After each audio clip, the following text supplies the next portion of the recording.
বুধবার ১৪ জানুয়ারি দুপুর ২:৪০ এক স্ট্যাটাসে শম্পা প্রশ্ন করেন, ওসমান হাদির হত্যার বিচার কি আদৌ হবে? একই সঙ্গে তিনি আশ্চর্যের সুরে প্রশ্ন তুলেছেন, কেন ইনকিলাব মঞ্চ কোনো প্রোগ্রামের ডাক দিচ্ছে না। রাবেয়া ইসলাম শম্পার স্ট্যাটাসটি পাঠকদের জন্য তুলে দেওয়া হল। ওসমান হাদি হত্যার বিচার কি আদৌ হবে? ইনকিলাব মঞ্চ কোনো প্রোগ্রামের ডাক কেন দিচ্ছে না? প্রথমত, বিচার হবে না এই শব্দটাকেই মাথায় আনা যাবে না। বিচার হতেই হবে, সেটা যে কোনো মূল্যে।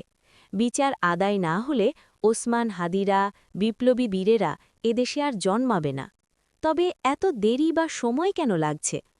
ওসমান হাদি একটা অনুষ্ঠানে তার বক্তব্যে রবীন্দ্রগাথের দুটো লাইন বলেছিলেন, সহজ করে বলতে আমায় কহ যে, সহজ কথা যায় না বলা সহজে।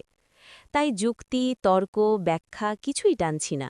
শুধু এতটুকুই বলা, আপনি বা আপনারাও জানেন কেন সব সহজে হচ্ছে না। জাস্ট মনে রাখবেন, ওসমান হাদি বলে গিয়েছেন, আমাদের লড়াই অনেক দীর্ঘ। মুমিনের জীবন মানেই লড়াই, সংগ্রাম। তাই সংগ্রাম চালিয়ে যেতে হবে। ইনকিলাব মঞ্চ নিয়ে শহীদ ওসমান হাদির নিজের বলা কয়েকটা কথা আপনাদের জানাতে ইচ্ছে হল।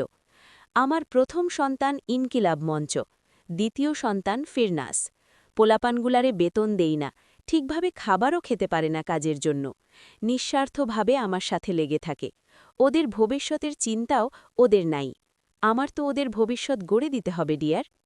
আপনারা যারা ওসমান হাদিরে শুধু তার কথা শুনে, ভিডিও দেখে তাকে এত ভালোবাসেন, দোয়া করেন, কান্না করেন, তাহলে ভাবেন ওসমান হাদির এই ভাই বোনগুলোর মনের অবস্থা কি এখন? যাদের কাছে ভাই ছিল ২৪ ঘণ্টা ছায়ার মতো, তারা কোন অবস্থার মধ্য দিয়ে যাচ্ছে?